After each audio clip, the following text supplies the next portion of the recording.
Let's dive into the very latest on this ceasefire agreement that is not. All right. Well, Israel is wiping its backside with the ceasefire that President Trump arranged for them.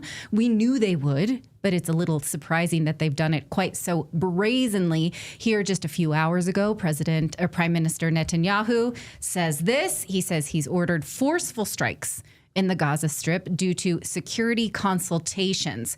Now, he doesn't specifically say what, but Israel has said that this is retaliation for an attack that Hamas had perpetrated on its soldiers, but did not give many details. They usually don't. They also say, look, you were going to give us these remains of Israeli hostages, and you have not done that yet. That gives us the right to step up our bombing campaign. Now, Hamas has said they do intend to hand over all remains of Israeli hostages. But here's what they said. They say, we need heavy equipment to do this. Why, Clayton, would you think that Hamas would need heavy equipment to dig up the remains of hostages?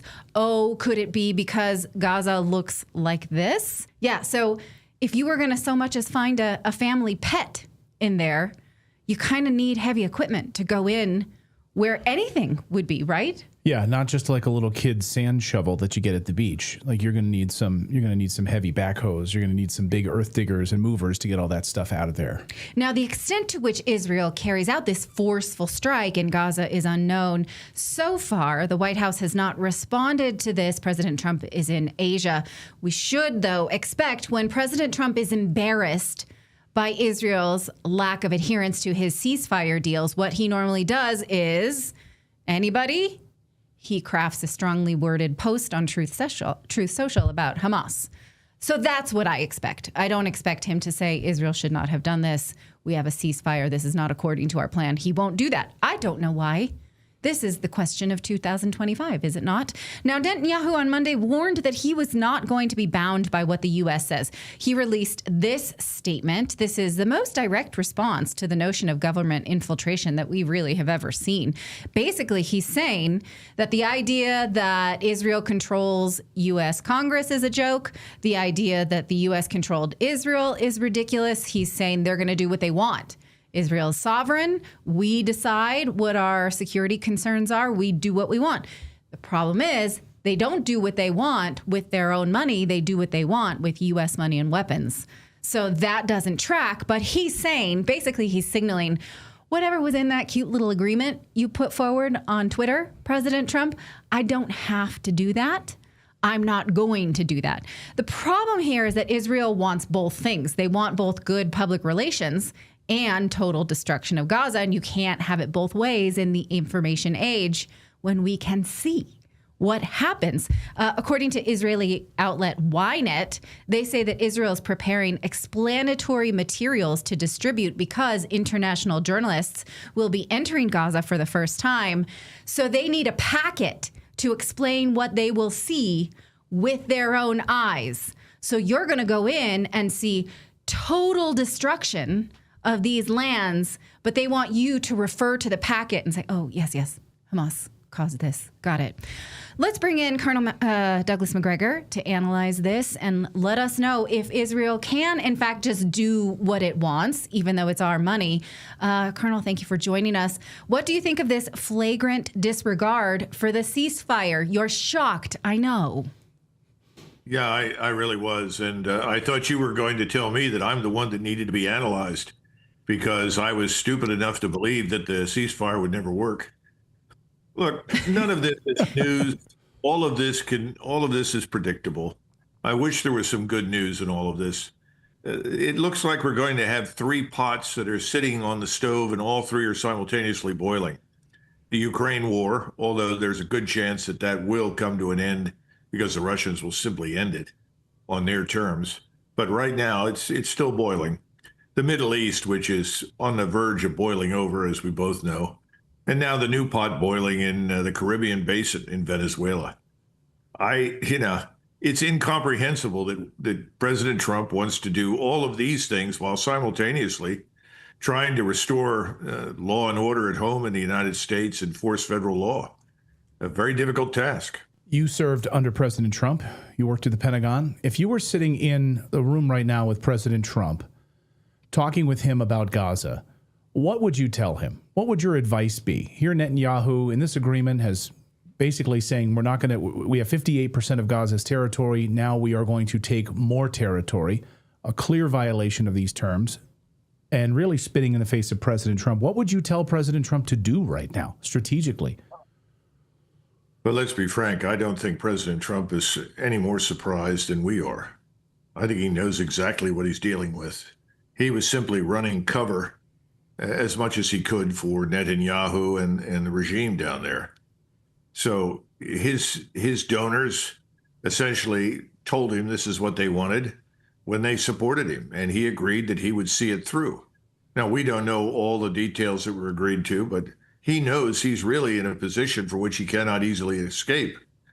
I don't know what I could tell him to do at this point, because the only answer is to cut Israel off, stop funding them, and put an end to this mass murder and expulsion, not just in Gaza, but also in the West Bank. But look, he's not going to do that. And trying to talk to Netanyahu on any other grounds other than pure power is a complete waste of time. Do you think that this is going to spill into a larger regional war? We obviously talked about Iran, Lebanon. Do you think that that's where this is heading, or will this be contained to just Gaza and the West Bank? I think we're heading back into confrontation with Iran, whether we like it or not. Contrary to everything President Trump has said, Iran is not some sort of defeated, vassalized state, far from it. They're living in a state of readiness to defend themselves. They're prepared. Turkey is becoming more and more unstable from the vantage point of Mr. Netanyahu. He's worried the Turks might do something. Now, the good news for him is that I think as long as Mr. Erdogan lasts, he will do everything in his power to stay out. But if Erdogan, for some reason, should stumble or end up leaving office, so the next ones that are lined up are all strident nationalists who would love nothing more than to throw the Israelis out of the Middle East.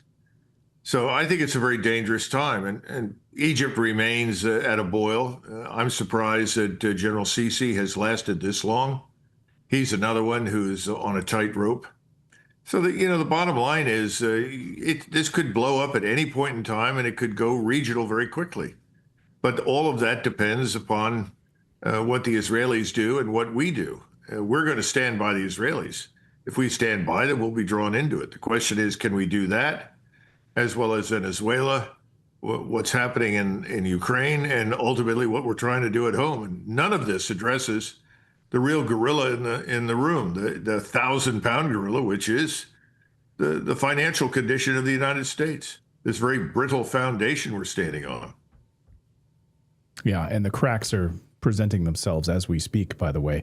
And we look like we're sitting on a bubble. Ray Dalio, just over the past 24 hours, has all the hallmarks of a bubble that we're approaching here. Go ahead, Natalie. Well, I was going to ask you now, the U.S. is reportedly moving an aircraft carrier strike group, including destroyers, into South American waters, which looks like an escalation with Venezuela. So, you have said that we don't have the weaponry to withstand a full-on war with Iran. Is it possible, though, that we're moving our troops out of harm's way into South America in preparation for what might be a retaliatory strike from Iran if Israel escalates? That's a hard call to make. I've had other people say, well, it's because President Trump is so confident that the Middle East is, quote unquote, under control and Iran is no longer a threat that he can do this. Obviously, I don't subscribe to that notion. I think the bigger problem is this. There's nothing for us south of the Rio Grande. We can't fix what's wrong in any of these countries. And my great fear is that intervening down there will lead us to eventually try to do precisely that. That Venezuela will be another bottomless pit for resources and money and people that we can't afford and don't need. And it will be a thankless task. We're not exactly popular in Latin America. We've done enormous damage in places like Guatemala, Nicaragua, Honduras, El Salvador. We have a long track record down there. None of it is particularly appealing. So we're not about to be welcomed everywhere with open arms. Now, will some people show up for the photo op if we go in waving and cheering? I'm sure some would. But Venezuela itself is also divided. You go in there and you find out that the army is entirely behind the regime. In addition to that, you've got 600,000 people in the so-called militia that will fight for the regime. Then you have unknown numbers of people that want to overthrow the government. It didn't work very well the last time it was tried during Trump 1. I have serious doubts that it'll work very well this time. In other words, we're back to the old playbook. Regime change, decapitation strikes, then intervention with an uncertain future, an uncertain timeline. I don't know how many questions need to be answered that haven't even been asked. And all of this probably has much less to do with drugs because the place isn't a drug hub. And everybody keeps talking about oil. I had someone tell me yesterday in Washington, we're flipping the board. We're flipping the strategic chessboard on China and Russia because we're going to get Venezuela. Apparently, someone's demented if they think the Russians are going to fight for Venezuela. They're not. They made that very clear. The Chinese have lots of places. Will the Chinese? No, not a chance. They're not stupid. They would not fight in the Western Hemisphere far from their lines of communication and logistics and forces. So I don't know what people think this is going to do in connection with China and Russia. And then there's the oil issue. And the oil is obviously enormous in terms of its size and composition in the Orinoco Basin. But the stuff is very heavy. It has a high sulfur content. You have to get the oil out, then you're going to have to refine it, and the refining is no minor requirement, but it is still cheaper than extracting oil in the United States. In other words, for every barrel we get out in the United States out of the ground right now, I think you could probably get 2 out in Venezuela. Of course, the best oil is still in places like Libya and Iran, where for the same price you could probably get 3 barrels of oil. But I have the impression that we don't think we're going to get control of the Iranian oil fields just yet. So maybe they figure this is an opportunity to strike at Venezuela with the goal of getting that. All of this then risks the possibility, with some justification, that the people in Latin America look at what's going on and they decide to turn this into a sort of crusade against the evil Yankees who come down once again to rape the country for its resources. I'm told by sources there are as many as 100,000 paramilitaries in Brazil and additional ones in Colombia that could pour over the border to support the fight against us. And again, we're not talking about sinking aircraft carriers out in the Caribbean Basin. That's unlikely. But when you come ashore and you step into this place, you're going to be a target. Now, maybe we can sit on the coast, fortify ourselves. I don't know, maybe that's the plan. And we can stay there for long periods of time as long as we control the ocean and the air. I don't know that that's going to help us get the oil out. And then there's another possibility. People decide, well, if we can't control our own oil resources, well, we'll set them on fire. We'll destroy it so that the Yankees can't get any access to it. And then the gold mines, emerald mines, the lithium that they supposedly have down there, you've got to go after it. You've got to get it. You've got to bring it out. I don't know if the 10,000 soldiers sitting in Puerto Rico that are apparently ready to go into Venezuela are going to be ideally suited to that task, or the 2,500 Marines that are sitting offshore. I don't know. I mean, President Trump says he's going to tell us all what it's about and what he plans to do. But the problem right now is that most people, when they hear drug boats are blown up and drugs are being stopped, they all cheer.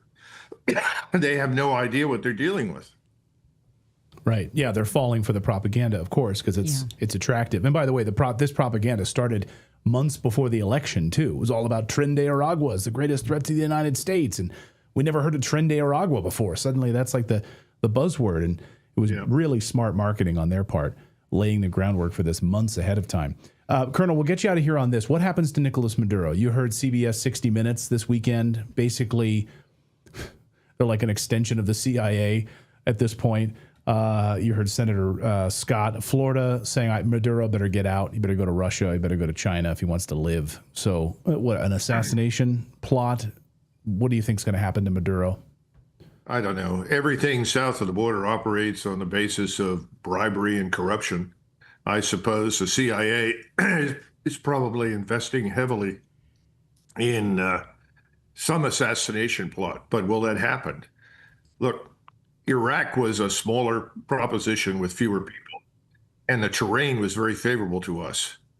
Venezuela is a different animal entirely. You've got millions of square miles of jungle, impenetrable jungle and mountains and so forth, extraordinary rivers.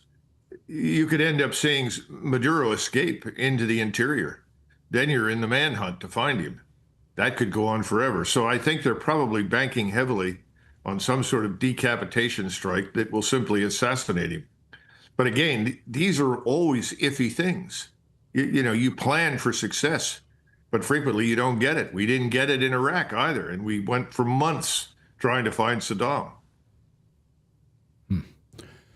Colonel Douglas Macgregor, host of the National Conversation. Always great to see you. Thank you so much for this. You've been right more times than I care to admit, and you'll be right again on this one. Thanks, Colonel. Yep. Yeah. Well, thanks very much. Bye-bye.